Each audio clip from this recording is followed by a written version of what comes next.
On the night of April 19, 1994, a white Mitsubishi Eclipse was driving through Rio de Janeiro. The passenger was asleep.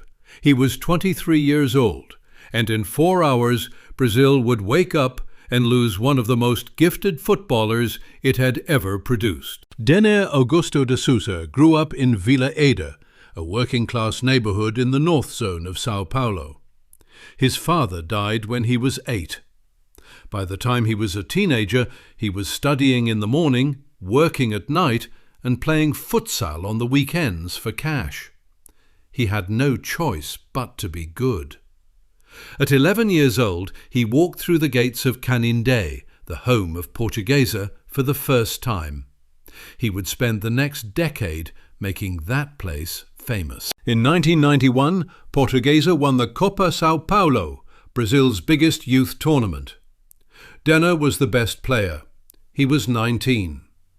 That same year, the Brazil national team came calling. Coach Falcao gave him his debut against Argentina in Buenos Aires. 20 years old, already wearing the yellow shirt. The comparisons started immediately. The new Garrincha, the next Pelé.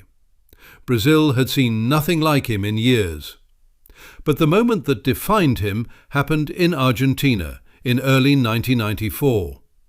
Playing for Vasco against Newell's Old Boys, the club of Diego Maradona, Denner received the ball, turned 2 defenders inside out, and left one of the greatest players who ever lived watching in disbelief. Maradona went to the dressing room after the game just to meet him. He said, "Eslos garoto vai dominar o mundo." That kid is going to conquer the world. In January 1994, Denner joined Vasco da Gama on loan. He wore the number 10. He played 17 games, won 10, drew 7, lost none.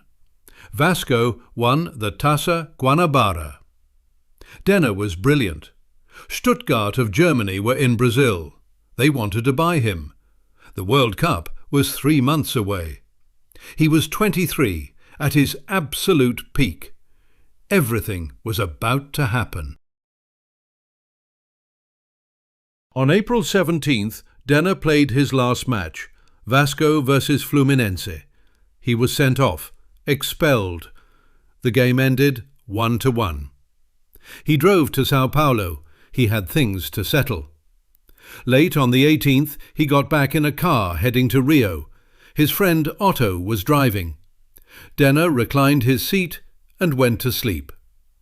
At 5 in the morning, on the shores of Lagoa Rodrigo de Freitas, 15 minutes from home, Otto fell asleep at the wheel. The car hit a tree.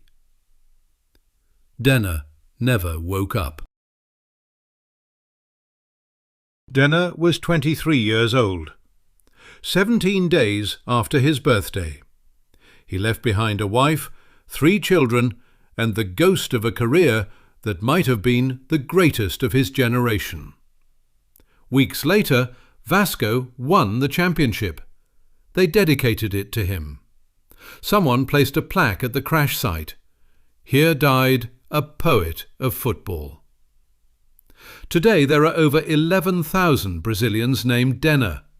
Almost all of them were born in the 1990s, named after someone their parents never forgot. Some stories don't end with a trophy. They end with a name.